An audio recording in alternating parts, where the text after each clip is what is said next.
He said alas I have lost the challenge. সে বলেছিল হাই আমি চ্যালেঞ্জ হেরে গিয়েছি। ন্যারেশন চেঞ্জ করতে হবে, দেখি বুঝতে পারা যাচ্ছে। এবং ন্যারেশন চেঞ্জটি এক্সক্লামেটরি সেন্টেন্সে আছে, এটা ডাইরেক্ট স্পিচে আছে এবং এটাকে ইনডাইরেক্ট স্পিচে চেঞ্জ করতে হবে।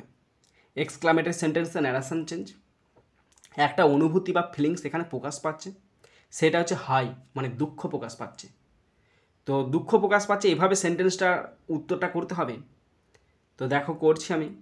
হি exclaimed, EXCLAIMED, he exclaimed with, sorrow করতে পারো কারণ দুঃখ প্রকাশ পাচ্ছে।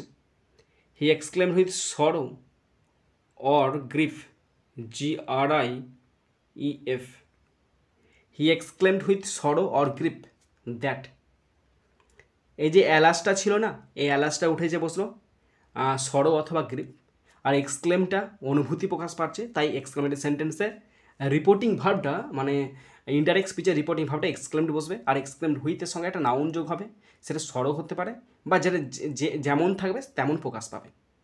হি এক্সক্লেমড হুইথ সরো অথবা গ্রিফ দ্যাট। আই আছে, তো আইটা first person singular number, first পার্সনের ফার্স্ট প্লেসে হি আছে, তাহলে এখানে হি বসবে।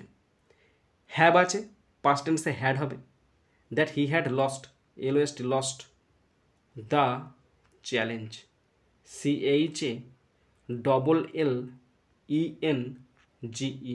স্টপ।